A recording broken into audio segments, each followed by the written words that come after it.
Okay, next we have Kat Boyd. Kat is a leading young trade union activist in Scotland. She is the chair of the Coalition of Resistance in Glasgow and is a PCS Young Members Officer. Kat's been at the forefront of the campaigns opposing cuts in this city, as well as linking up the struggles on a European-wide level. So please welcome Kat Boyd.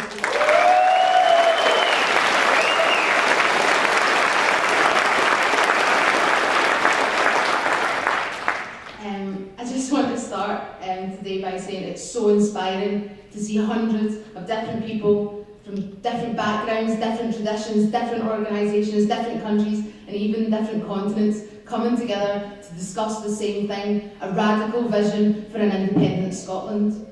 So, when I was asked to speak today, it sparked this memory of my own journey and my own path that led me to conclude that independent Scotland was something worth fighting for.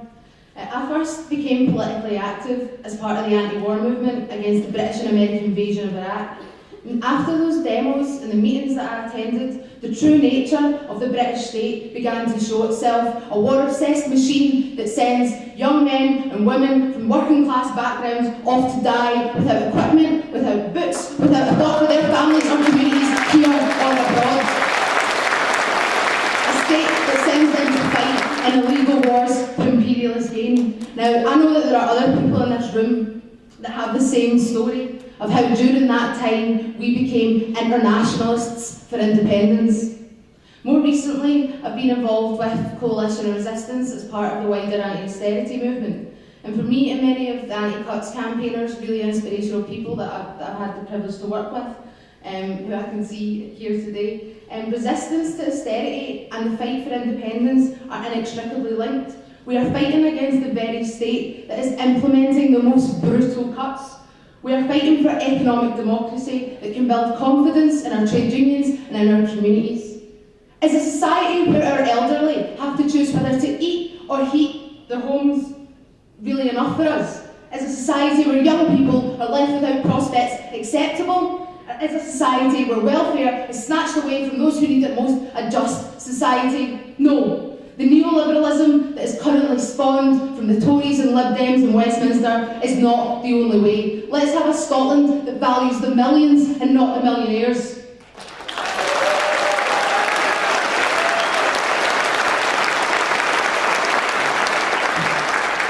I see independence as a real chance for real change, a future for workers and a future for welfare.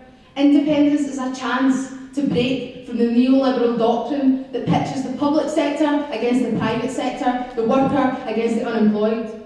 Let's reject this false division. Let's reject the false values of neoliberalism. Let's reject this rat race. And to quote Jimmy Reid, we are not rats, we are human beings. Let's demand our dignity back. Let's demand democracy back.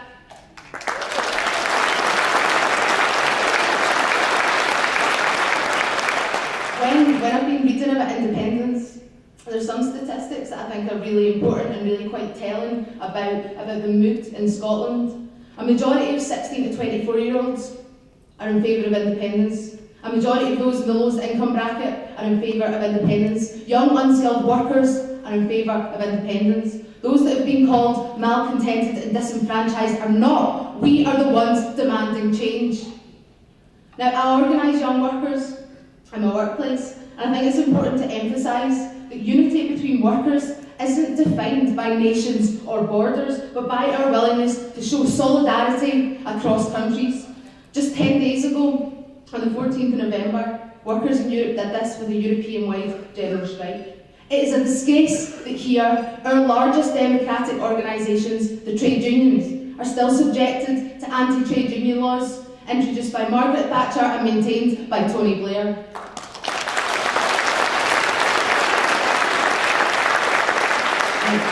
Trade unionists that I speak to are demanding that in an independent Scotland these laws are repealed so that we can show solidarity with our class across borders and undermine any government in Westminster that seeks to stop workers expressing their democratic right to strike. Trade unionists are demanding a Scotland for the collective needs of people, for communities, not for profit. Again, we are not rats, we are human beings. To win this referendum, we need to talk about ideas, about politics, about the issues that matter to people: jobs, the welfare state, no to war and Trident, green and sustainable industry, fairness and equality. This conference today is really about the transformative potential of independence.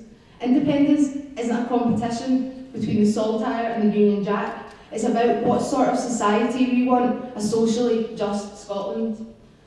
Radical independence is part of the movement for a yes vote, and beyond that, radical independence needs to be a permanent grassroots campaign, a campaign run by the people in this room and the people outside these walls, a campaign for the majority, not for the minority, and a campaign run by the people of Scotland so that our position on the world stage is by the side of the oppressed and not of the oppressor.